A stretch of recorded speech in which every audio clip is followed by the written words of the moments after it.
Tu n'es pas venu au monde pour être spectateur de la vie des autres. Tu es né pour être le protagoniste de ta propre histoire. Mais quand tu te perds dans la comparaison, que tu te distrais avec ce qui ne t'apporte rien et que tu vis pour répondre aux attentes des autres, tu finis par t'éloigner de ce qui compte vraiment. Vivre avec authenticité.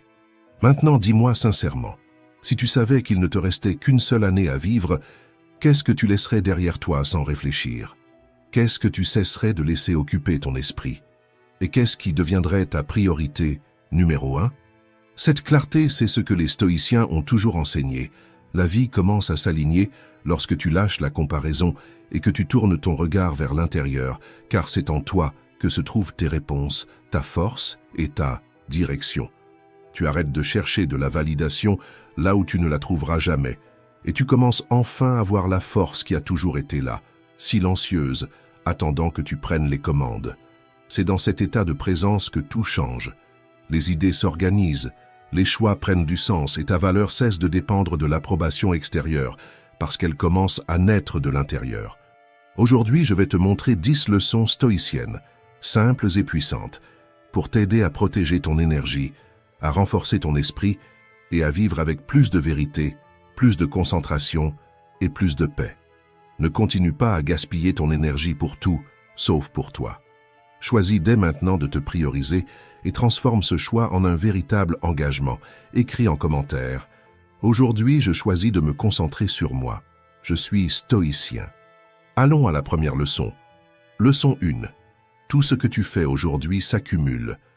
Rien dans ta routine n'est neutre, tout ce que tu fais ou que tu ne fais pas s'accumule. Chaque petite action, chaque choix quotidien est en train de construire une version de toi-même. Il est facile de penser qu'un jour ne fait pas de différence, mais il en fait parce que ce que tu fais aujourd'hui se répète demain. Et quand tu t'en rends compte, tu es déjà devenu ce que tu fais régulièrement. Si tu abandonnes l'entraînement quand tu es fatigué, ce n'est pas grave, mais si cela devient une habitude, ton corps le ressent. Si tu dis toujours « je verrai plus tard », les tâches s'accumulent, et avec elles, l'anxiété aussi. Si tu te mets trop de pression pour tout, même les petites erreurs deviennent des fautes. Et si tu oublies de prendre soin de toi, peu à peu, tu t'éloignes de la personne que tu veux devenir. Et c'est ça que presque personne ne te dit. Ta vie ne change pas d'un coup, elle change lentement, par accumulation. Tu ne te réveilles pas déséquilibré, tu te désorganises petit à petit.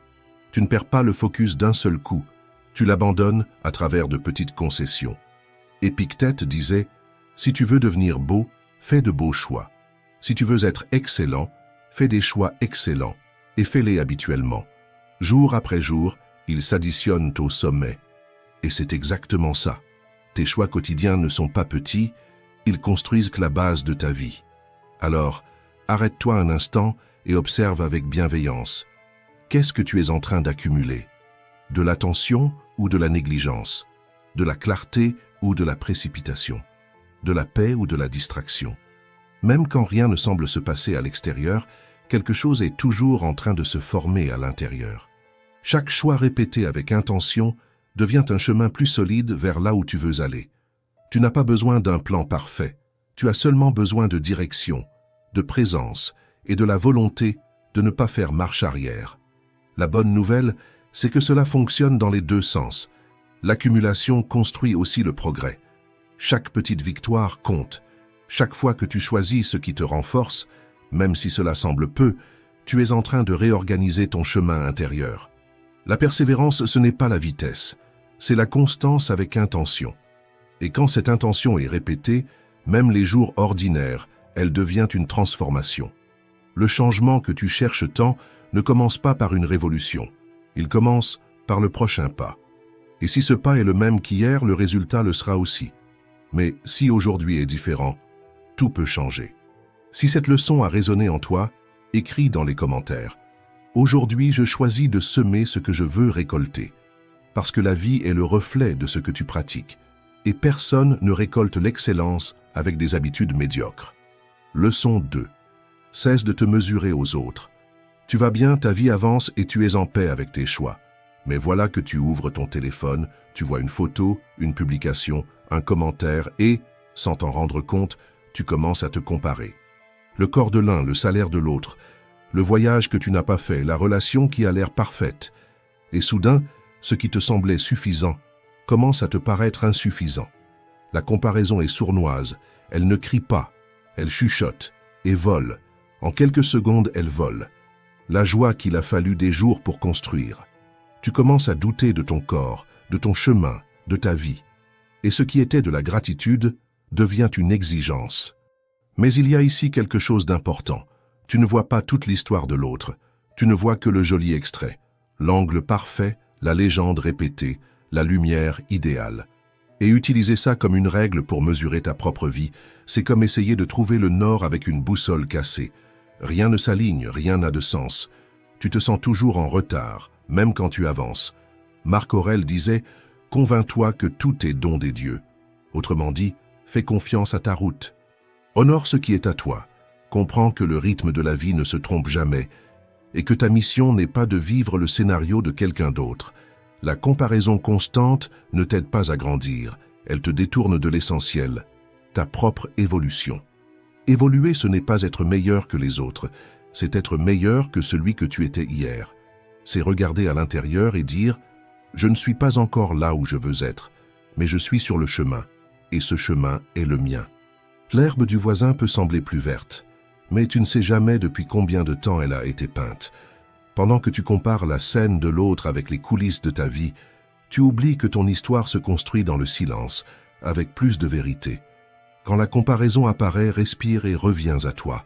Rappelle-toi tout ce que tu as déjà surmonté, les fois où personne n'a vu ton effort, mais tu n'as pas abandonné. Les douleurs que tu as guéries en silence, les choix difficiles que personne n'a compris. Souviens-toi que ton parcours est unique, et cela ne t'affaiblit pas, cela te définit. Tu n'es pas ici pour courir là où courent les autres, mais pour marcher avec assurance sur ton propre sol, à ton rythme, avec les pas qui ont du sens pour toi. Se comparer n'a de sens que si c'est avec la version de toi qui est restée derrière. Parce que ce qui compte vraiment, ce n'est pas d'arriver en premier, c'est de continuer d'avancer, même quand personne ne regarde. Et quand tu commences à respecter ton propre processus, quelque chose change. Le focus revient à sa place, le bruit extérieur diminue, et ta force ne dépend plus du regard des autres pour exister, mais vient enfin de l'intérieur. Si cette leçon t'a parlé, écris dans les commentaires.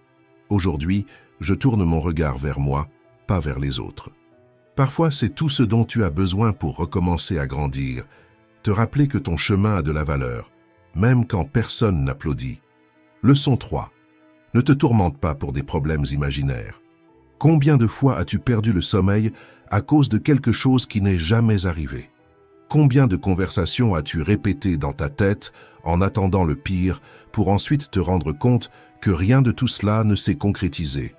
Comme le disait Sénèque, nous souffrons plus dans notre imagination que dans la réalité. Et il avait raison, car bien souvent, le plus grand ennemi de notre paix, c'est une pensée mal dirigée. Nous avons le privilège de pouvoir penser, mais si nous ne développons pas cette capacité, elle finit par se retourner contre nous. L'esprit, lorsqu'il est incontrôlé, invente des scénarios, crée des peurs et sème des doutes qui n'existaient même pas il y a 5 minutes. Tu ressens un malaise et tu imagines déjà être malade. Ton patron te demande de lui parler et tu supposes tout de suite que c'est quelque chose de négatif. Quelqu'un met du temps à répondre et ta tête construit des histoires entières. Et le plus dangereux, c'est que lorsque tu crois à ces histoires, ton corps réagit comme si elles étaient réelles. Tu accélères ta respiration, ta poitrine se serre, tes épaules se crispent. Tout cela pour quelque chose qui n'existe que dans ton esprit. C'est comme recevoir des coups d'un ennemi invisible. Tu ne le vois pas, mais tu en ressens l'impact. C'est pourquoi tu dois apprendre à faire quelque chose de rare, questionner tes propres pensées. Demande-toi avec clarté, est-ce réel ou est-ce que j'imagine? Est-ce que cela se passe vraiment ou est-ce que je souffre par anticipation? Cette douleur vient-elle du fait ou de la peur de ce qui pourrait arriver? Les pensées sont comme des graines. Si tu nourris celles qui sont négatives, tu récoltes de l'anxiété. Mais si tu tournes ton attention vers ce qui est devant toi, vers le moment présent, tu reprends le contrôle. L'esprit fonctionne comme une lentille. Si elle est salie par la peur, elle déforme tout ce que tu vois. Mais si tu la nettoies avec de la présence et du discernement, tu commences à voir ce qui est. et non ce que l'anxiété a inventé. Concentre-toi sur la tâche que tu dois accomplir, sur la conversation que tu es en train de vivre, sur le choix que tu peux faire aujourd'hui. N'ajoute pas de souffrance là où il y a déjà un défi, et n'amplifie pas des peurs qui n'existent que parce que tu les as laissées grandir. Ne gaspille pas ta vie à combattre des fantômes. Apprends à te concentrer sur toi, sur ce qui est concret, sur ce que tu as entre les mains maintenant, et tu verras que beaucoup de monstres disparaissent quand tu allumes la lumière de la raison. Et chaque fois que ce brouillard émotionnel tente de revenir, rappelle-toi, tu n'as pas besoin de croire à tout ce que tu penses, tu as seulement besoin de rester ancré dans ce qui est réel. L'esprit est puissant, mais lorsque tu l'observes avec calme, il cesse de te dominer et commence à te servir. Leçon 4. Toute émotion ne mérite pas une action. As-tu déjà remarqué comme parfois, une simple phrase prononcée par quelqu'un suffit à déclencher ta colère?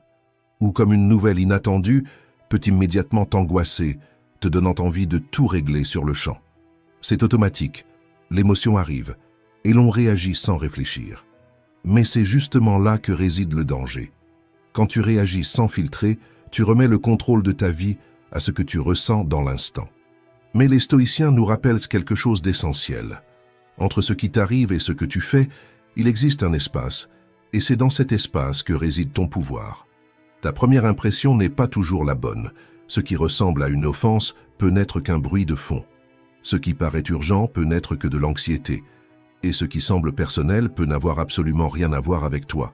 C'est pour cela que, avant d'agir, il vaut mieux s'arrêter un instant. Respirer profondément, se tourner vers l'intérieur et se poser cette question avec sincérité. Ce que je ressens en ce moment, mérite-t-il une action ou a-t-il juste besoin d'être accueilli? Cette réaction va-t-elle me représenter ou bien me saboter? Tu n'as pas besoin de fuir ce que tu ressens, mais tu n'as pas non plus besoin de te laisser emporter par la première impulsion. L'émotion n'est pas une ennemie, elle est comme une rivière. Si tu ne la diriges pas, elle déborde. Chaque fois que tu choisis la pause plutôt que l'impulsion, tu te renforces de l'intérieur. Tu entraînes ton esprit à devenir un guide et non un prisonnier.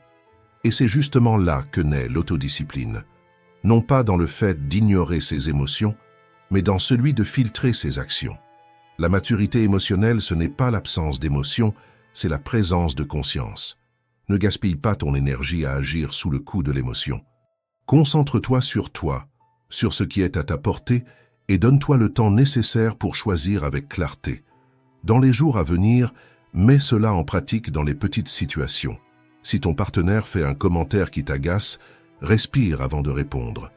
Si ton supérieur t'envoie un message sec, relis-le avant d'imaginer qu'il t'est destiné personnellement. Si un employé est impoli, ne réponds pas sur le même ton, choisis de garder ton calme. Ou si quelqu'un t'interrompt pendant une conversation, marque une pause de 2 secondes et demande-toi si cela vaut vraiment la peine d'entrer dans le conflit. La personne qui sait faire une pause avant de réagir devient le chef d'elle-même, et c'est le type de leadership le plus rare et le plus puissant qui existe. C'est dans cet espace de silence et de choix que tu commences à forger ton caractère, un geste à la fois. Et plus tu choisis en pleine conscience, plus ta vie commence à refléter qui tu es vraiment, et non pas seulement ce que le moment a tenté de faire de toi. Répondre avec clarté est un acte de courage. Choisis cette voie, non pas parce qu'elle est facile, mais parce qu'elle est transformatrice. Parce que c'est dans cette pause entre ce que tu ressens et ce que tu fais que ta force commence à grandir. Et c'est justement là que tu cesses d'être réaction pour devenir direction. Leçon 5. Crois que tu es capable d'apprendre. Tu as déjà renoncé à essayer quelque chose de nouveau parce que tu pensais que ce n'était pas fait pour toi? Peut-être as-tu pensé qu'il était trop tard, que tu avais perdu le rythme, que tu n'avais pas d'argent ou que ce genre de choses ne réussit qu'à ceux qui ont de la chance. La vérité, c'est que tout le monde a déjà ressenti cela à un moment ou un autre. Cette impression d'être en retard, de ne pas être assez bon, de penser que l'apprentissage est pour les autres, pas pour toi. Et c'est comme ça que beaucoup abandonnent, non pas parce qu'ils n'en sont pas capables, mais parce qu'ils croient trop à leurs propres excuses. Mais croire en ses propres limites ne change pas les faits, cela ne fait que limiter ce que tu aurais pu vivre. C'est pourquoi le changement commence quand tu choisis d'écouter moins la peur et davantage ton envie de grandir. Quand tu remplaces le « je n'y arrive pas » par « je ne sais pas encore ». Très souvent, ce qui te bloque, ce n'est pas la réalité, c'est l'histoire que tu t'es racontée à son sujet. Tu commences à répéter « je ne suis pas bon dans ce domaine, je n'ai pas de talent, je n'ai jamais été un bon élève », et ces phrases deviennent des murs. Mais quand tu remets en question ces phrases, tu te rends compte que la plupart ne viennent pas de toi, mais de critiques anciennes, de comparaisons injustes, d'une enfance où l'erreur était une honte et non une opportunité d'apprentissage. Et si tu doutes encore qu'il soit possible de recommencer avec peu, il suffit de regarder un exemple bien connu des stoïciens. Épictète. Il est né sans liberté, sans argent, sans accès au maître. Mais il a fait de la curiosité son outil, de son esprit son refuge, et de la philosophie son chemin. Il n'a pas commencé avec tout, il a commencé avec presque rien. Mais il a utilisé le peu qu'il avait avec constance, et c'est ça que tu dois retenir. Il ne s'agit pas de ce que tu possèdes aujourd'hui, mais de ce que tu es prêt à construire. Apprendre, c'est comme planter une graine. Au début, c'est invisible. Tu arroses, tu prends soin, et rien ne change. Mais un jour, sans prévenir, le germe apparaît et tu te rends compte que tous ces efforts silencieux faisaient te pousser des racines. Et même si personne ne le voit, même s'il n'y a pas d'applaudissements, il existe un type de victoire qui se passe à l'intérieur. C'est quand tu te rends compte que tu n'as plus besoin d'être le meilleur, juste de ne pas abandonner, juste de continuer. Tu n'as pas besoin de dominer le monde, tu dois simplement croire que tu peux encore grandir. Et toute croissance commence quand tu t'autorises à essayer, même avec la peur, même sans tout savoir, même sans garantie. Tu n'as pas besoin d'être plus intelligent, plus riche ou plus jeune. Tu as seulement besoin d'être quelqu'un qui n'a pas cessé d'apprendre, car celui qui s'autorise à apprendre s'autorise à évoluer. Et celui qui évolue, inévitablement, se transforme. Leçon 6. Ta valeur va au-delà de tes hauts et de tes bas. Marc Aurèle disait que lorsqu'on lance une pierre vers le haut ou vers le bas, elle reste une pierre. Peu importe la direction, l'essence demeure. Et pour toi, ce n'est pas différent. Tu n'es pas seulement tes meilleurs moments, tout comme tu ne te résumes pas à tes pires. Aucun échec ne te définit, tout comme aucun succès n'a besoin de gonfler ta valeur. Les deux font partie du chemin, mais n'ont pas besoin de commander ton identité. Il est naturel d'éprouver de la fierté pour ses réussites, tout comme il est inévitable de se sentir frustré par ses erreurs. Mais il y a un piège à croire que les applaudissements te rendent meilleur ou que les fautes te diminuent. Tu es plus grand que les phases que tu traverses. La vie est faite de cycles. Il y a des jours où tout s'aligne et d'autres où tout semble s'écrouler. Mais si tu t'attaches trop à ce qui se passe à l'extérieur, tu risques de te perdre à l'intérieur. Tu peux recevoir des éloges aujourd'hui et être critiqué demain. Tu peux être au sommet maintenant et sentir le sol se dérober juste après. Et si ta confiance est liée à ses hauts et ses bas, ta paix dépendra toujours de ce qui n'est pas sous ton contrôle. Mais si elle est ancrée dans tes principes, dans les choix que tu fais même quand personne ne te regarde, alors oui, tu restes debout. Parce que ce n'est pas ce qui t'arrive qui définit qui tu es, c'est ce que tu en fais. Sois reconnaissant quand la vie t'offre beaucoup, et serein quand elle te donne peu. Ne te laisse pas emporter par l'euphorie, ni engloutir par la frustration. Tout passe, et ce qui reste, c'est le caractère avec lequel tu traverses chaque étape. Souviens-toi, l'or ne perd pas sa valeur quand il est couvert de boue. Et toi non plus, tu ne dois pas oublier ta valeur lorsque la vie te met à l'épreuve. Continue d'être qui tu es, honnête, intègre, constant. Sois quelqu'un qui ne se laisse pas éblouir par les compliments, ni détruire par les critiques, qui reste fidèle à son essence, même quand le monde change autour. Aujourd'hui, choisis de rester entier. Décide de ne pas te mesurer à des réussites passagères, mais au courage de continuer à être toi, avec simplicité et vérité, dans n'importe quelle situation. Leçon 7. Toi seul as le contrôle de tes réactions. Il y a des jours où tout semble échapper à ton contrôle. Tu reçois une mauvaise nouvelle. Quelqu'un te parle avec grossièreté, quelque chose tourne mal, et ton premier réflexe est de réagir sur l'impulsion, accuser, t'épuiser. Mais c'est justement à ce moment-là qu'existe un choix silencieux.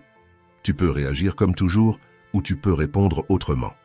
Épictète disait « Nous ne contrôlons pas ce qui nous arrive, mais nous contrôlons notre réponse à ce qui nous arrive. » Et cette phrase, même si elle semble simple, contient l'une des plus grandes forces qu'un être humain peut développer, le pouvoir de ne pas se livrer à la première impulsion. Quand tu réponds avec colère, tu abandonnes ta force. Quand tu réponds avec calme, tu reprends le contrôle. Et cela ne veut pas dire être passif, cela veut dire être stratégique. La vraie vie exige de l'équilibre, pas la perfection. Et chaque fois que tu choisis la clarté au lieu de la réactivité, tu entraînes cette force qui ne crie pas, mais qui soutient. Tu n'as pas besoin d'être prisonnier des circonstances. Tu peux être l'intervalle entre l'impact et la décision. Tu peux respirer, faire une pause, penser avec clarté et décider. Tu peux protéger ta paix au lieu de la remettre entre les mains des autres. Les personnes les plus fortes ne sont pas celles qui crient ou qui gagnent les disputes, ce sont celles qui savent ce qui mérite une réponse, ce qui mérite le silence et ce qui ne mérite absolument rien. Il est facile d'agir avec maturité quand tout va bien. Ce qui est difficile, c'est de garder son axe quand la vie met à l'épreuve.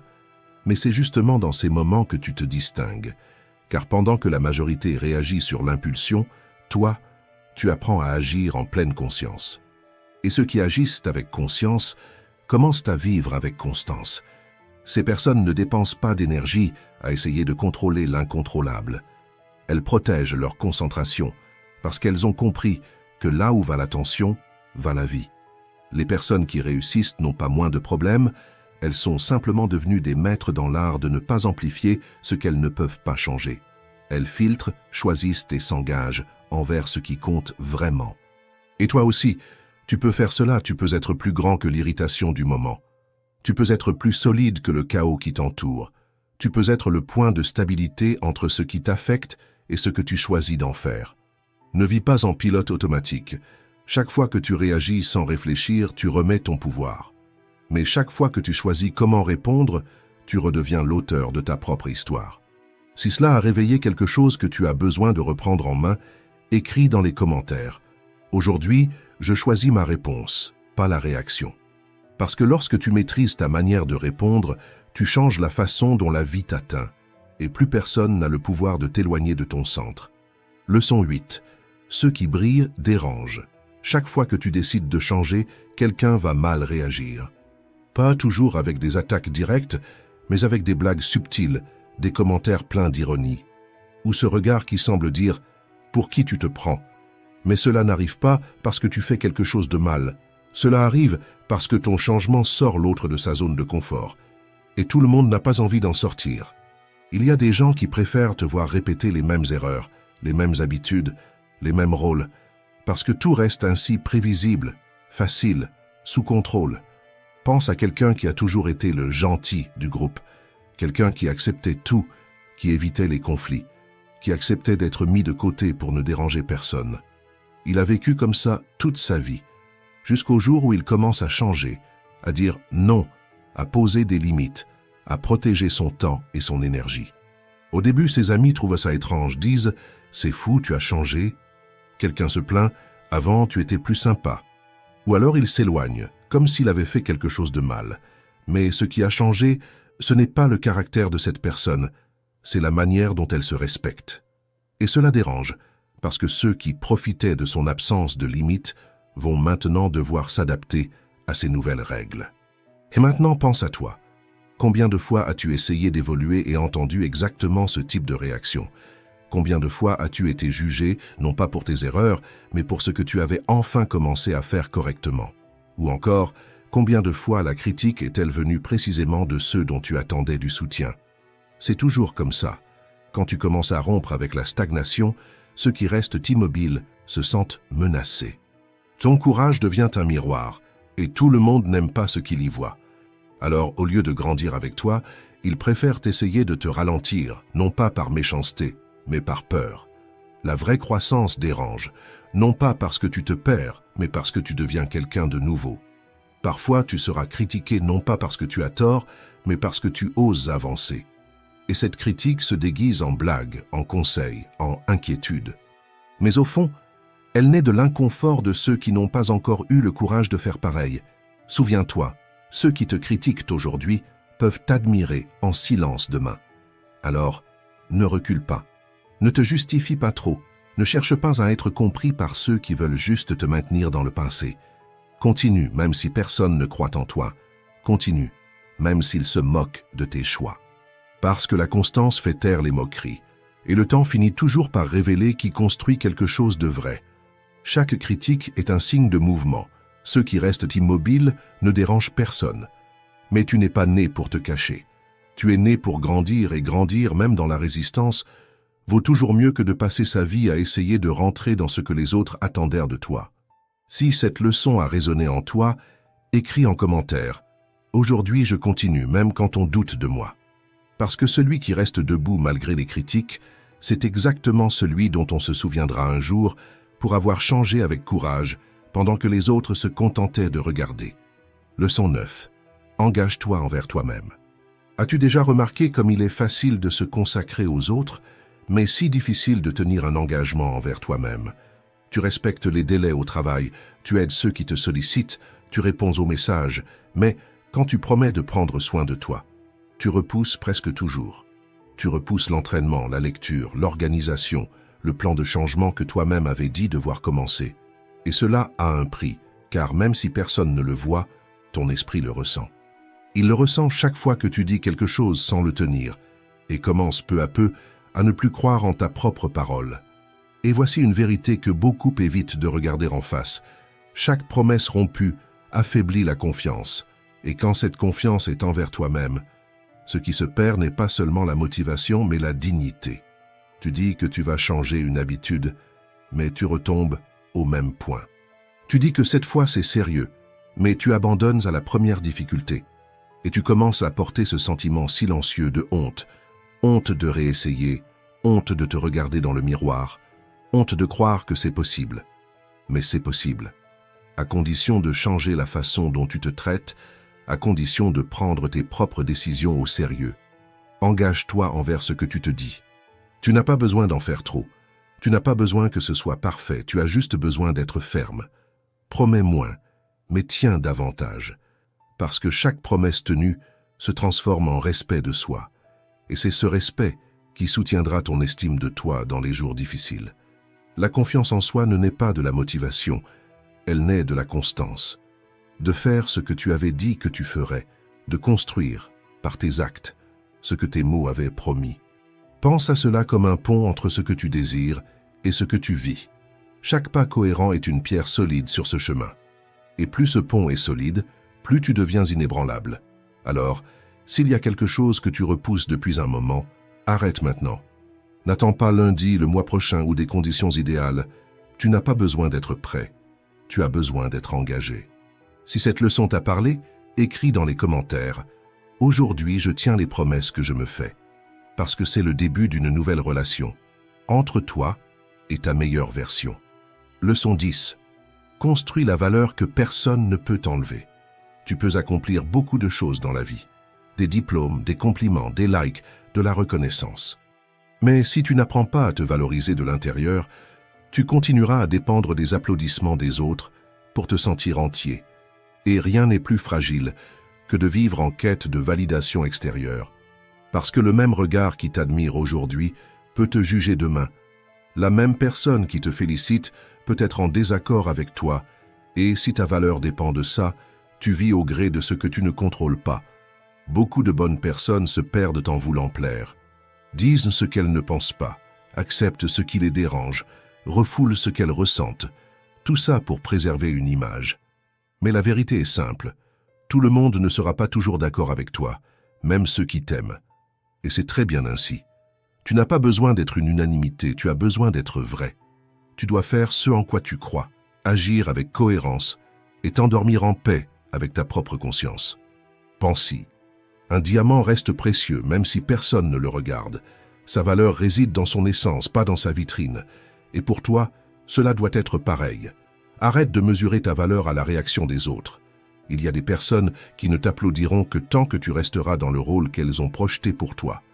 Mais au moment où tu sors du script, elles disparaissent. Et cela ne dit rien de ta valeur. Cela ne fait que révéler l'étroitesse de leur esprit. Appuie-toi sur tes actions, sur les décisions silencieuses que personne ne voit, sur le respect que tu bâtis envers toi-même. Parce que ce qui construit vraiment l'estime de soi, ce ne sont pas les compliments, ce sont les moments où tu sais que tu as fait ce qu'il fallait, même sans spectateurs. C'est cela qui te rend fort, c'est cela qui te soutient quand le monde devient silencieux. La valeur ne se mendie pas, elle se construit. Et plus tu te soutiens de l'intérieur, moins tu dépends de l'approbation extérieure. Tu vivras plus légèrement lorsque tu cesseras d'essayer d'être ce qu'on attend de toi et que tu commenceras enfin à être qui tu es. Parce que personne ne peut te donner ce que toi seul peux créer, ta propre valeur. Si tu es arrivé jusqu'ici, écris dans les commentaires « Courage stoïcien », comme ça je saurai que tu fais partie de ceux qui vont jusqu'au bout. Et si cette vidéo t'a touché d'une manière ou d'une autre, rends cette énergie. Like, commente, partage et abonne-toi à la chaîne.